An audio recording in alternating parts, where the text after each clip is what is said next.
ഒരു ഇന്ത്യൻ പൗരൻ സ്വമേധയാൽ വിദേശ പൗരത്വം സ്വീകരിച്ചാൽ അയാളുടെ ഇന്ത്യൻ പൗരത്വം റദ്ദു ചെയ്യപ്പെടുന്നു.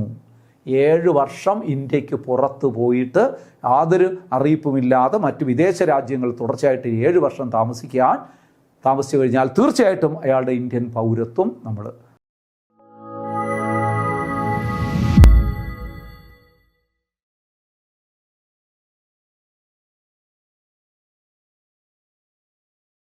ഹായ് ഫ്രണ്ട്സ്, നമസ്കാരം. സഹകാരി റൈസ് പ്ലസിൻ്റെ കോൺസ്റ്റിറ്റ്യൂഷൻ ക്ലാസ്സിലേക്ക് ഏവർക്കും ഹൃദ്യമായ സ്വാഗതം. സുഹൃത്തുക്കളെ, ജീവിതം ഒരു സൂപ്പർ മാർക്കറ്റ് പോലെയാണ് എന്ന് പറയാറുണ്ട്. സത്യമല്ലേ? എന്താ സൂപ്പർ മാർക്കറ്റിൻ്റെ പ്രത്യേകത? കിട്ടുന്നത് വാങ്ങലല്ല അവിടെ നടക്കുന്നത്. ആവശ്യമുള്ളത് തിരഞ്ഞെടുക്കുന്ന സ്ഥലമാണ് സൂപ്പർ മാർക്കറ്റ്. അതുപോലെയാണ് ജീവിതവും. കിട്ടുന്നത് വാങ്ങുന്നതല്ല ജീവിതമെന്ന് പറയുന്നത്. നമുക്കാവശ്യമുള്ളത് പൊരുതി നേടിയെടുക്കുന്നതാണ് ജീവിതം എന്ന് പറയുന്നത്. അങ്ങനെ ആയിരിക്കണം. യോഗ്യതയ്ക്കനുസരിച്ചുള്ള ഒരു ഉദ്യോഗം നേടുന്നത് വരെ പിന്തിരിയില്ല എന്ന് ദൃഢപ്രതിജ്ഞ എടുത്താൽ നിങ്ങളുടെ യോഗ്യതയ്ക്കനുസരിച്ചുള്ള ഉദ്യോഗം നേടുക തന്നെ ചെയ്യും നിങ്ങൾ. അക്കാര്യത്തിൽ യാതൊരു സംശയവുമില്ല. ഏത് ദുർഘടഘട്ടത്തിലും അടിയറവ് പറയില്ല എന്ന് നിങ്ങൾ സ്വയം തീരുമാനിച്ചാൽ അതായിരിക്കും നിങ്ങളുടെ ശക്തി. എല്ലാവരും ശക്തിയോടുകൂടി, കരുത്തോടുകൂടി, ആത്മവിശ്വാസത്തോടുകൂടി മുന്നോട്ട് പോവുക. നിങ്ങൾക്കൊപ്പം വിജയം വരെ ഞങ്ങളുണ്ട്. സഹകാരി റൈസ് പ്ലസ് ഉണ്ട്. എല്ലാവർക്കും ഒരിക്കൽ കൂടി സ്നേഹസ്വാഗതം ഇന്നത്തെ ക്ലാസ്സിലേക്ക്. സുഹൃത്തുക്കളെ, ഇന്ന് നമ്മൾ സിറ്റിസൺഷിപ്പ്, പൗരത്വത്തിൻ്റെ അവസാന ക്ലാസ്സാണ് എന്ന് പറയാം. നമ്മൾ 3 ഘട്ടങ്ങളായിട്ടാണ് പൗരത്വം ഡിസ്കസ് ചെയ്യുന്നത്. ആദ്യത്തെ 2 ക്ലാസ്സിൽ നമ്മൾ പഠിച്ചു. ആദ്യത്തെ ഒരു ക്ലാസ്സിൽ പൗരത്വം എന്ന് പറഞ്ഞാൽ എന്താണ്, ഭരണഘടനയിലെ ഏത് ഭാഗത്ത് ഏത് അനുച്ഛേദത്തിൽ പൗരത്വത്തെക്കുറിച്ച് പറയുന്നു എന്നൊക്കെ വിശദമായിട്ട് ആദ്യ ക്ലാസ്സിൽ പഠിച്ചു. രണ്ടാമത്തെ ക്ലാസ്സിൽ പൗരത്വ ഭേദഗതി നിയമം 1955 ഇന്ത്യൻ പാർലമെൻറ്റ് പാസാക്കിയ പൗരത്വ ഭേദഗതി നിയമം ആണ് നമ്മൾ പഠിച്ചത്. എന്നാൽ ആ പൗരത്വ ഭേദഗതി നിയമം ആ ക്ലാസ് കൊണ്ട് പൂർണ്ണമായില്ല. 1955 പൗരത്വ ഭേദഗതി നിയമപ്രകാരം ഇന്ത്യൻ പൗരത്വം നേടുന്നതിന് 5 മാർഗങ്ങളുണ്ട് എന്നാണ് നമ്മൾ രണ്ടാമത്തെ ക്ലാസ്സിൽ പഠിച്ചത്. ഇന്ന് നമ്മൾ പഠിക്കാൻ പോകുന്നത് ഇന്ത്യൻ ഭരണഘടനയിലെ 2ാം ഭാഗത്ത് പറയുന്ന പൗരത്വവുമായി ബന്ധപ്പെട്ട മറ്റൊരു പ്രധാനപ്പെട്ട ഏരിയയാണ്. അതായത് പൗരത്വ ഭേദഗതി നിയമം തന്നെയാണ്. പൗരത്വ ഭേദഗതി നിയമപ്രകാരം പൗരത്വം നഷ്ടമാകുന്ന മാർഗങ്ങളെക്കുറിച്ചാണ് പറയുന്നത്. ശ്രദ്ധിച്ച് കേൾക്കുക. പൗരത്വം നേടുന്നതിന് എത്ര മാർഗങ്ങളുണ്ടെന്നാണ് നമ്മൾ പഠിച്ചത്? പൗരത്വം നേടുന്നതിന് 5 മാർഗങ്ങൾ. ജന്മസിദ്ധമായ പൗരത്വം, പിന്തുടർച്ച വഴിയുള്ള പൗരത്വം, രജിസ്ട്രേഷൻ മുഖേനയുള്ള പൗരത്വം, ചിരകാല അധിവാസം മുഖേനയുള്ള പൗരത്വം, പ്രദേശങ്ങളുടെ സംയോജനം മുഖേനയുള്ള പൗരത്വം. ഇംഗ്ലീഷ് പറഞ്ഞാൽ citizenship by birth, by descent, by registration, by naturalization, by incorporation of territories. ഇന്നത്തെ ക്ലാസ്സിൽ നമ്മൾ പഠിക്കുന്നു ഇന്ത്യൻ പൗരത്വം നഷ്ടമാകുന്നതിനുള്ള മാർഗങ്ങൾ. Ways of losing Indian citizenship ആണ് നമ്മൾ പഠിക്കാൻ പോകുന്നത്. അവിടെ ഒരു കാര്യം നിങ്ങൾ മനസ്സിലാക്കുക. പൗരത്വ ഭേദഗതി നിയമം ഇതിൻ്റെ അനുബന്ധമായി നമ്മൾ പഠിക്കും. 2019 പൗരത്വ ഭേദഗതി നിയമവും കൂടി ഈ ക്ലാസ്സിൽ നമ്മൾ പഠിക്കാൻ പോവുകയാണ്. അതങ്ങനെ നിൽക്കട്ടെ. പൗരത്വ നിയമം പാസാക്കിയത് 1955 എന്ന് പറഞ്ഞു. പൗരത്വം നേടുന്നതിന് 5 മാർഗങ്ങളുണ്ടെന്ന് പറഞ്ഞു. പൗരത്വം നഷ്ടമാകുന്നത് നമ്മൾ പഠിക്കാൻ പോകുന്നു 3 മാർഗങ്ങളിൽ. വേണമെങ്കിൽ ഈ നിയമത്തിൻ്റെ സെക്ഷനുകൾ കൂടി ഒന്ന് ഓർത്തു വെച്ചോളൂ. വലുതായിട്ട് ചോദിച്ച് കണ്ടിട്ടില്ല, അതുകൊണ്ടാണ് ഞാൻ കഴിഞ്ഞ ക്ലാസ്സിൽ അത് പറയാതിരുന്നത്. പക്ഷേ ഒന്ന് ഓർത്തു വെച്ചോളുക. ഇത് നമ്മുടെ ആർട്ടിക്കിളല്ല, കോൺസ്റ്റിറ്റ്യൂഷനിൽ പറയുന്ന ആർട്ടിക്കിളല്ല. കൺഫ്യൂസ്ഡ് ആകരുത്. അതുകൊണ്ടാണ് ഞാൻ നേരത്തെ അത് പറയാതിരുന്നത്. അങ്ങനെ ഒരു കൺഫ്യൂഷൻ ഉണ്ടാകാം. അവിടെ നമ്മൾ വകുപ്പുകൾ എന്നൊക്കെ പഠിച്ചത് 5 മുതൽ 11 വരെ. അത് ഇന്ത്യൻ ഭരണഘടനയിൽ പൗരത്വത്തെക്കുറിച്ച് പ്രതിപാദിക്കുന്ന വകുപ്പുകളായിരുന്നു. എന്നാൽ 1955 പൗരത്വ ഭേദഗതി നിയമത്തിലെ സെക്ഷൻ 3 മുതൽ 10 വരെയാണ് പൗരത്വം നേടുന്നതും പൗരത്വം നഷ്ടമാകുന്നതുമുള്ള കാര്യങ്ങൾ പറയുന്നത്. അതായത് പൗരത്വം നേടുന്ന കാര്യങ്ങൾ പറയുന്ന ഇത് സെക്ഷൻ 3 മുതൽ 7 വരെ ആണെങ്കിൽ പൗരത്വം നഷ്ടമാകുന്നതിനെക്കുറിച്ച് പറയുന്ന സെക്ഷൻ 8 മുതൽ 10 വരെ. എന്ന് പറഞ്ഞാൽ 5 മാർഗങ്ങൾ നമ്മൾ പഠിച്ചത് ഓർമ്മയുണ്ടോ? ബൈ ബർത്ത് അതിനെക്കുറിച്ച് പറയുന്നത് ആ നിയമത്തിലെ section 3. By descent section 4. By naturalization section 5. By registration section 5. By naturalization section 6.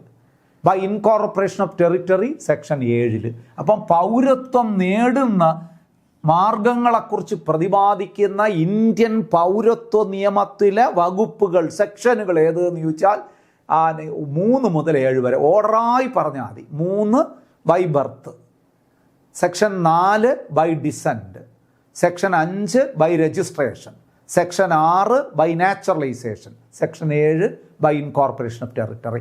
അത് കഴിഞ്ഞ് പൗരത്വം നഷ്ടമാകുന്ന 3 മാർഗങ്ങൾ. അത് നമ്മൾ 3 മാർഗങ്ങൾ പറയുമ്പോൾ അത് പറയാൻ പോവുകയാണ്. അതിൽ ആദ്യത്തെ മാർഗം സെക്ഷൻ 8, രണ്ടാമത്തെ മാർഗം സെക്ഷൻ 9, മൂന്നാമത്തെ മാർഗം സെക്ഷൻ 10. അതാണ് നമ്മൾ പറയാൻ പോകുന്നത്. ക്ലിയർ അല്ലേ? ഇതൊന്നും മനസ്സിൽ വെച്ചോളൂ. ഇതിലെ ഈ പൗരത്വ നിയമത്തിലെ സെക്ഷനൊന്നും അത്ര പ്രധാനപ്പെട്ടതല്ല, വലുതായിട്ട് ചോദിച്ച് കണ്ടിട്ടില്ല. പക്ഷേ നമ്മുടെ PSC ആണ്, പറയാൻ പറ്റില്ല. അതുകൊണ്ട് അതുകൂടി നിങ്ങളൊന്ന് മനസ്സിലാക്കി വെച്ചിരിക്കുന്നത് നല്ലതായിരിക്കും. ഇനി നോക്കൂ, the citizenship act 1955 outlines 3 ways of losing citizenship. അതിലെ ആദ്യത്തെ കാര്യമാണ് നമ്മൾ പറയുന്നത് ബൈ റിനൗൺസിയേഷൻ. അപ്പോൾ ഇതിൻ്റെ സെക്ഷൻ എന്തായിരിക്കും? സെക്ഷൻ 8. അതാണ് റിനൗൺസിയേഷനെ കുറിച്ച് പറയുന്ന സെക്ഷൻ. 8 മുതൽ 10 വരെയല്ലേ റിനൗൺസിയേഷൻ. മലയാളം എന്താണ്? പരിത്യാഗം. പരിത്യാഗത്തിലൂടെ ഇന്ത്യൻ പൗരത്വം ഇതാ നഷ്ടമാകുന്നു. എന്താണ് പരിത്യാഗം എന്ന് പറയുന്നത് ശ്രദ്ധിക്കുക. Any citizen of India of full age and capacity can make A declaration renouncing there Indian citizenship. പ്രായപൂർത്തിയായ ഏത് ഇന്ത്യൻ പൗരനും സ്വമേധയാൽ അയാളുടെ പൗരത്വം ഉപേക്ഷിക്കാം. നിങ്ങൾക്കാർക്കെങ്കിലും ഇന്ത്യൻ പൗരത്വം വേണ്ട എന്ന് തോന്നിയാൽ സർക്കാരിനെ അറിയിക്കുക, ഒരു ആപ്ലിക്കേഷൻ കൊടുക്കുക. എനിക്ക് ഇന്ത്യൻ പൗരത്വം വേണ്ട എന്ന് പറഞ്ഞ് നിങ്ങളൊരു ആപ്ലിക്കേഷൻ കൊടുത്തു കഴിഞ്ഞാൽ സർക്കാരെ പരിഗണിക്കുകയും നിങ്ങളുടെ പൗരത്വം റദ്ദാക്കി തരികയും ചെയ്യും. പിന്നെ ഇവിടെ ഒന്നും കിടന്ന് കറങ്ങരുത്, പൊക്കോളണം. എവിടെയാണോ പോകാൻ ആഗ്രഹിക്കുന്നത്. പൗരത്വം ഇല്ലാതായി കഴിഞ്ഞാൽ പിന്നെ ഇന്ത്യയിൽ സ്ഥാനമില്ല, അത് ഓർമ്മിച്ചോളുക. അപ്പോൾ നോക്കുക, any citizen of India of full age and capacity can make a declaration renouncing their Indian citizenship. Indian citizenship വേണ്ട എന്നൊരു ഡിക്ലറേഷൻ കൊടുത്തു കഴിഞ്ഞാൽ ആർക്കും ഇന്ത്യൻ പൗരത്വം വോളണ്ടറി ആയി തന്നെ ഉപേക്ഷിക്കാം. അതിനെയാണ് പരിത്യാഗം. പരിത്യജിക്കുക എന്ന് പറഞ്ഞാൽ ഉപേക്ഷിക്കുക, ബൈ റിനൗൺസിയേഷൻ. നോക്കൂ, upon registration of declaration the person ceases to be a citizen of India. അങ്ങനെ ഒരു രജിസ്ട്രേഷൻ നമ്മൾ നടത്തുകയാണ്, നമ്മളൊരു ആപ്ലിക്കേഷൻ രജിസ്റ്റർ ചെയ്യുകയാണ്. എനിക്ക് ഇന്ത്യൻ പൗരത്വം വേണ്ട എന്ന ആ ആപ്ലിക്കേഷൻ, ആ ഡിക്ലറേഷൻ രജിസ്റ്റർ ചെയ്യുന്നതോടൊപ്പം രജിസ്റ്റർ ചെയ്യുന്ന ആ സമയം മുതൽ നമ്മൾ ഇന്ത്യയുടെ പൗരൻ അല്ലാതായി മാറുന്നു. എനിക്ക് ഇന്ത്യൻ പൗരത്വം വേണ്ട എന്ന് പറഞ്ഞുകൊണ്ട് ഞാനൊരു ആപ്ലിക്കേഷൻ സർക്കാരിന് കൊടുക്കുന്നു. സർക്കാർ ഇത് കൈപ്പറ്റുന്ന നിമിഷം മുതൽ ഞാൻ ഇന്ത്യൻ പൗരൻ അല്ലാതായി മാറുന്നു എന്നർത്ഥം. മനസ്സിലായല്ലോ? However, if such a declaration is made during a war in which India is engaged, its registration will be withheld by central government. ഇനി നമ്മൾ ഇന്ത്യൻ പൗരത്വം വേണ്ട എന്ന് പറഞ്ഞ് ഒരു ആപ്ലിക്കേഷൻ കൊടുക്കുന്നത് ഇന്ത്യ മറ്റേതെങ്കിലും രാജ്യവുമായി യുദ്ധം നടക്കുന്ന സമയത്താണ് എങ്കിൽ ആ ആപ്ലിക്കേഷൻ വിത്ത്ഹെൽഡ് ചെയ്യും. വിത്ത്ഹെൽഡ് ചെയ്യുക എന്ന് പറഞ്ഞാൽ എന്താണ്? തടഞ്ഞു വയ്ക്കും. അതിൽ തീരുമാനമെടുക്കൂല, നമ്മുടെ പൗരത്വം അപ്പോഴും ഉപേക്ഷിച്ച് തരില്ല എന്ന് കരുതിയിട്ട് അത് നമുക്ക് അങ്ങനെ ഒരു അവകാശം ഇല്ല എന്നല്ല. ആ സമയത്ത് during the period of war, യുദ്ധസമയത്ത് പൗരത്വം നമുക്ക് അങ്ങനെ ഉപേക്ഷിക്കാൻ കഴിയില്ല. ആപ്ലിക്കേഷൻ കൊടുത്താൽ ആ ആപ്ലിക്കേഷൻ സർക്കാർ പെൻഡിങ്ങിന് വയ്ക്കും. യുദ്ധമെല്ലാം കഴിഞ്ഞതിന് ശേഷം നമ്മുടെ പൗരത്വം ക്യാൻസൽ ചെയ്ത് തരും. അപ്പോൾ പരീക്ഷയ്ക്ക് വേണമെങ്കിൽ ചോദിക്കാം, ഏത് സമയത്താണ് പൗരത്വം ഉപേക്ഷിക്കാൻ അപേക്ഷ കൊടുത്തു കഴിഞ്ഞാൽ അത് സർക്കാർ തടഞ്ഞു വയ്ക്കുന്നത്? ഇന്ത്യ ഏതെങ്കിലും രാജ്യവുമായി യുദ്ധത്തിൽ ഏർപ്പെട്ടിരിക്കുന്ന സമയം. ക്ലിയർ അല്ലേ? അപ്പോൾ ഇത് ഇത്രയും ഓർമ്മിച്ചോളുക. 1955 പൗരത്വ നിയമത്തിലെ സെക്ഷൻ 8 പരിത്യാഗത്തെക്കുറിച്ച് പറയുന്നത്. സ്വമേധയാൽ പ്രായപൂർത്തിയായ ഒരു വ്യക്തിക്ക് സ്വമേധയാൽ അയാളുടെ ഇന്ത്യൻ പൗരത്വം ഉപേക്ഷിക്കാൻ അവകാശമുണ്ട്. അതിനായി സർക്കാരിൽ ഒരു ഡിക്ലറേഷൻ അല്ലെങ്കിൽ ഒരു ആപ്ലിക്കേഷൻ കൊടുക്കുക. ആ ആപ്ലിക്കേഷൻ രജിസ്റ്റർ ചെയ്യുന്നത് മുതൽ ഇന്ത്യൻ പൗരനല്ലാതായി മാറുന്നു, ആ വ്യക്തി ഇന്ത്യൻ പൗരനല്ലാതായി മാറുന്നു. എന്നാൽ ഇന്ത്യ ഏതെങ്കിലും രാജ്യവുമായി യുദ്ധത്തിൽ ഏർപ്പെട്ടിരിക്കുന്ന സമയത്ത് ഇത്തരത്തിലുള്ളൊരു ആപ്ലിക്കേഷൻ കിട്ടിക്കഴിഞ്ഞാൽ സർക്കാർ അതിൽ നടപടിയൊന്നും എടുക്കുന്നില്ല, ആ അപേക്ഷ മാറ്റിവെക്കുന്നതാണ്. ഇത്രയേ ഉള്ളൂ. ക്ലിയറായോ? ഇനി നോക്കുക. When a person renounces their Indian citizenship, any minor child of that person also loses Indian citizenship. ഏതെങ്കിലും ഒരു പൗരൻ അയാളുടെ ഇന്ത്യൻ പൗരത്വം ഉപേക്ഷിക്കുന്നു എന്ന് വിചാരിക്കുക. When a person renounces their Indian citizenship, ഇങ്ങനെ വോളണ്ടറി ആയിട്ട് പൗരത്വം ഉപേക്ഷിക്കാൻ ആരെങ്കിലും തയ്യാറായാൽ ആ പൗരന്മാരുടെ മൈനറായിട്ടുള്ള കുട്ടികളുടെ പൗരത്വവും സ്വാഭാവികമായി നഷ്ടമാകുന്നു. അതൊക്കെ പോയിന്റ് സ്റ്റേറ്റ്മെൻ്റായിട്ടൊക്കെ ചോദിക്കാം കേട്ടോ. When a person renounces their Indian citizenship, any minor child of that person also loses Indian citizenship. ഇപ്പം ഞാൻ ഇന്ത്യൻ പൗരത്വം ഉപേക്ഷിക്കാൻ പരിത്യജിക്കാൻ തീരുമാനിച്ചു എന്ന് വിചാരിക്കുക, അതിന് ആപ്ലിക്കേഷൻ കൊടുത്തു എന്ന് വിചാരിക്കുക. എൻ്റെ പ്രായപൂർത്തിയാകാത്ത മക്കളും അതിലൂടെ അവരുടെയും പൗരത്വം നഷ്ടമാകുന്നു. പക്ഷേ ഒരു കാര്യമുണ്ട്, അങ്ങനെയുള്ളവർക്ക് വീണ്ടും പൗരത്വം നേടാം. എങ്ങനെ? However, when such a child attains the age of 18 years, they may resume Indian citizenship. ഞാനിപ്പം പൗരത്വം ഉപേക്ഷിക്കാനായിട്ട് ഞാൻ അപേക്ഷ കൊടുത്തു. അങ്ങനെ അപേക്ഷ കൊടുത്ത് എൻ്റെ പൗരത്വം ഉപേക്ഷിക്കപ്പെട്ട് കഴിഞ്ഞാൽ അതിലൂടെ പ്രായപൂർത്തിയാകാത്ത എൻ്റെ മക്കളും പൗരത്വം ഉപേക്ഷിച്ചതായി കണക്കാക്കും.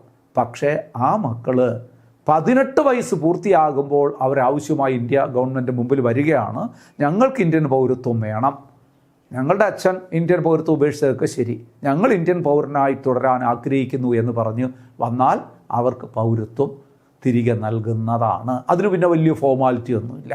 അപ്പം ഒരു പരിത്യാഗത്തിലൂടെ ഇന്ത്യൻ പൗരത്വം ഉപേക്ഷിക്കുന്ന ഒരു വ്യക്തിയുടെ ആകാത്ത മക്കളുടെ പൗരത്വം അതുവഴി നഷ്ടമാകുന്നു. എന്നാൽ ആ മക്കൾ 18 വയസ്സ് പൂർത്തിയായി കഴിയുമ്പോൾ ഇന്ത്യൻ പൗരത്വം നേടാൻ ആഗ്രഹിക്കുന്നുവെങ്കിൽ അത് നേടാവുന്നതാണ്. ക്ലിയറായോ? ഇതാണ് ഒന്നാമത്തെ മെത്തേഡ്. ഏത് സെക്ഷനിൽ പറയുന്നു? സെക്ഷൻ 8 പറയുന്നു. അപ്പം ബൈ ടെർമിനേഷൻ ഏത് സെക്ഷനിലായിരിക്കും വരുന്നത്?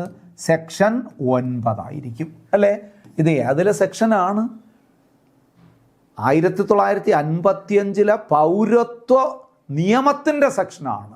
ആർട്ടിക്കിളേ അല്ല, കോൺസ്റ്റിറ്റ്യൂഷൻ്റെ ആർട്ടിക്കിളേ അല്ല, തെറ്റിപ്പോകരുത്. പക്ഷേ പിന്നെ നോക്കൂ, ആ ഒരു കോയിൻസിഡൻസ് ശ്രദ്ധിക്കുക. അവിടെ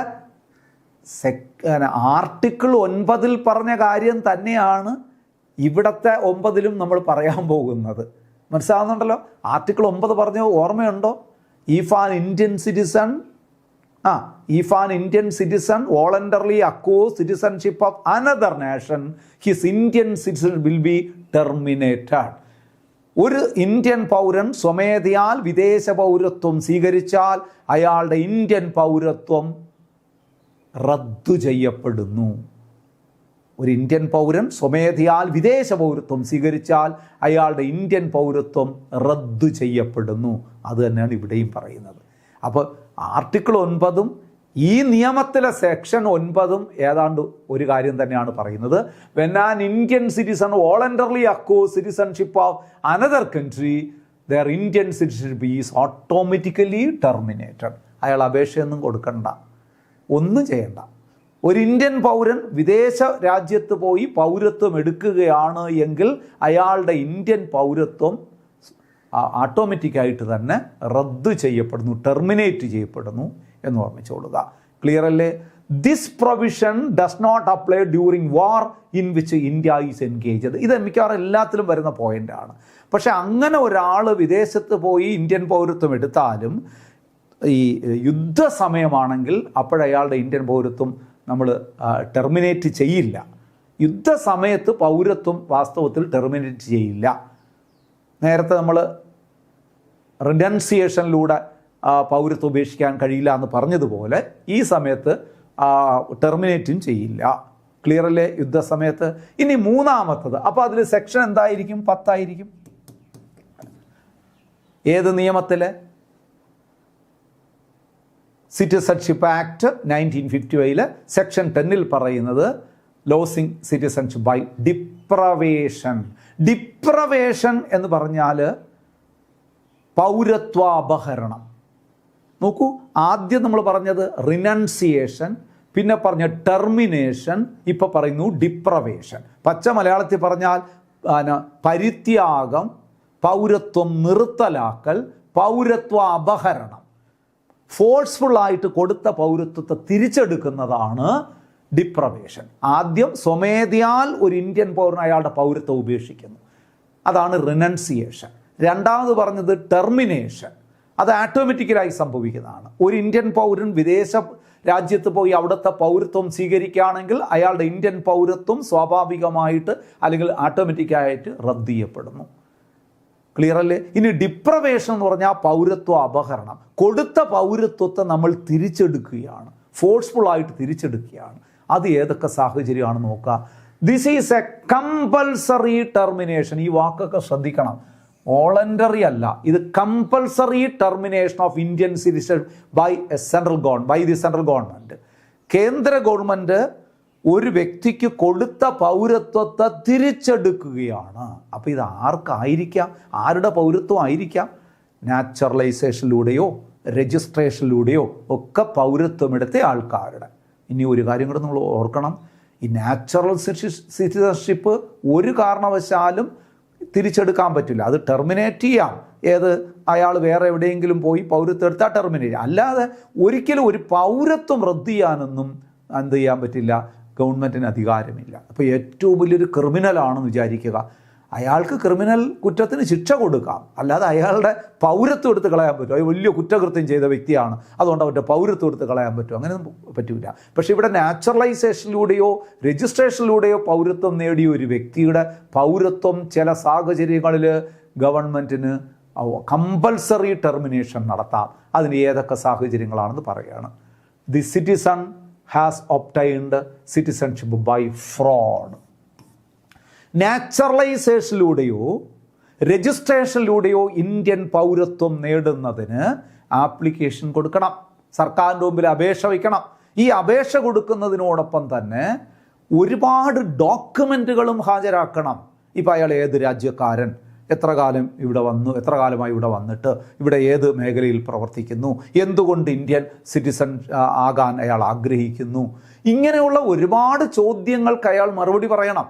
അതിൻ്റെ റിലേറ്റഡ് ഡോക്യുമെൻറ്റുകൾ ഹാജരാക്കണം. അങ്ങനെ എല്ലാം ഹാജരാക്കിയിട്ട് നാച്ചുറലൈസേഷനിലൂടെയോ അല്ലെങ്കിൽ രജിസ്ട്രേഷനിലൂടെയൊക്കെ പൗരത്വം കൊടുത്തു എന്ന് വിചാരിക്കുക. കൊടുത്ത് കുറച്ച് നാൾ കഴിഞ്ഞപ്പോൾ നമ്മൾ മനസ്സിലാക്കുന്നു അയാൾ പൗരത്വം എടുക്കാൻ വേണ്ടിയിട്ട് നൽകിയ ഡോക്യുമെൻറ്റുകളെല്ലാം ഫേക്കായിരുന്നു. വ്യാജ പ്രമാണങ്ങൾ ചമച്ചുകൊണ്ടാണ് പൗരത്വം നേടിയതെന്ന് ഗവൺമെൻറ്റിന് ബോധ്യമാകുന്നു.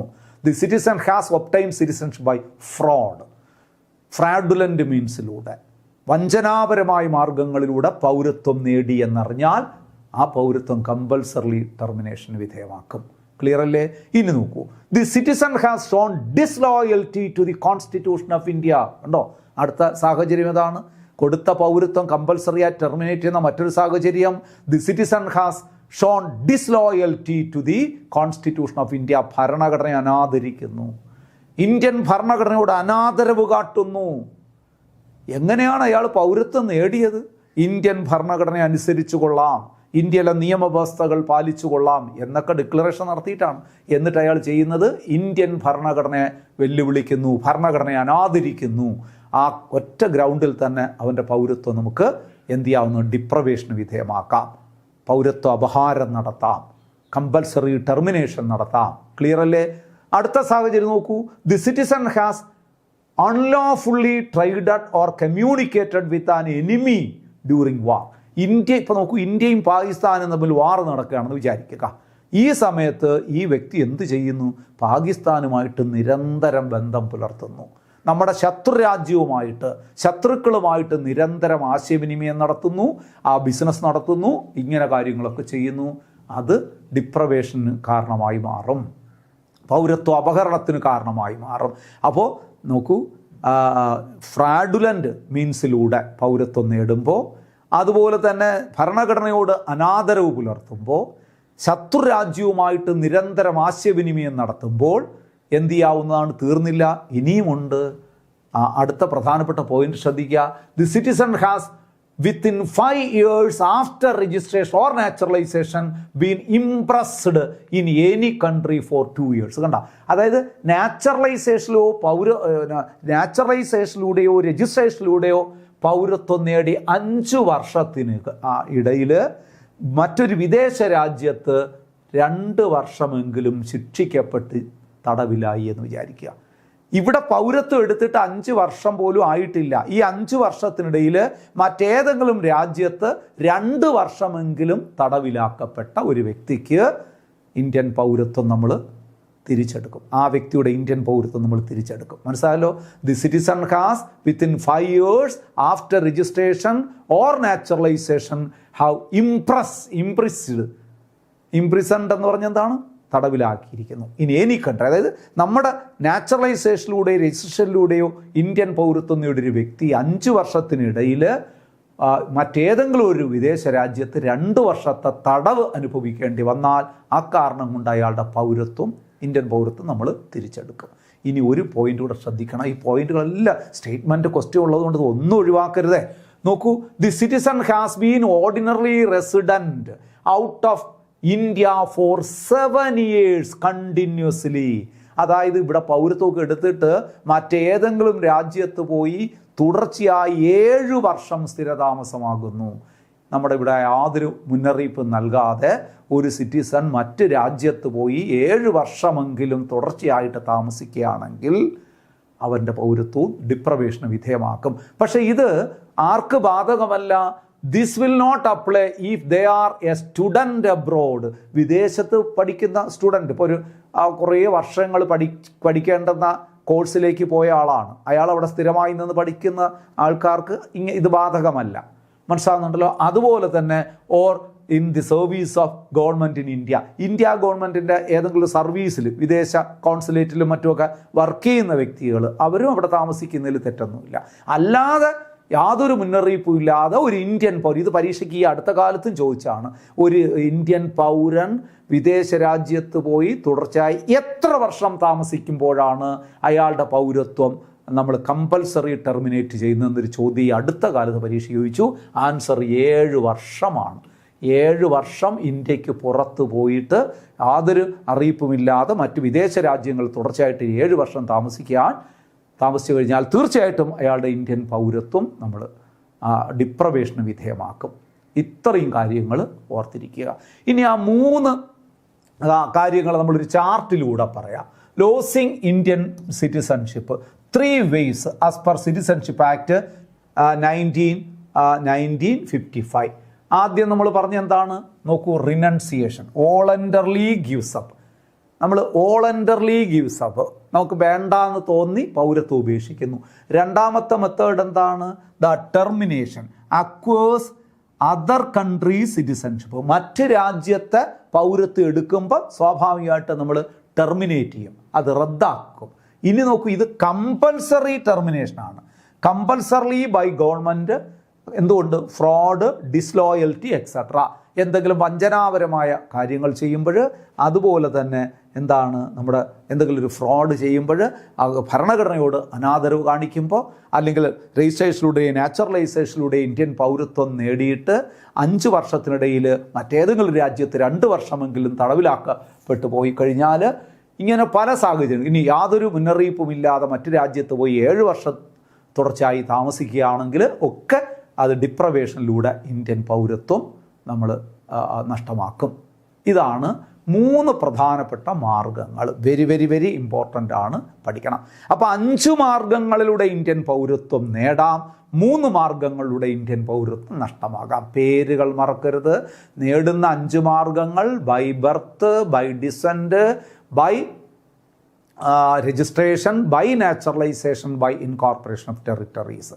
മലയാളത്തിൽ പറഞ്ഞാൽ ജന്മസിദ്ധമായ പൗരത്വം, പിന്തുടർച്ച വഴിയുള്ള പൗരത്വം, രജിസ്ട്രേഷനിലൂടെ ഉള്ള പൗരത്വം, ചിരകാല അധിവാസം മുഖേനയുള്ള പൗരത്വം, പ്രദേശങ്ങളുടെ സംയോജനം മുഖേനയുള്ള പൗരത്വം. പൗരത്വം നഷ്ടമാകുന്നത് 3 മാർഗങ്ങളിലൂടെ: റിനൺസിയേഷൻ, ടെർമിനേഷൻ, ഡിപ്രവേഷൻ. അതായത് ഏതൊക്കെയാണ്? പരിത്യാഗം, പൗരത്വം നിർത്തലാക്കൽ, പൗരത്വ അപഹരണം. ഇങ്ങനെയാണ് 3 രീതികൾ.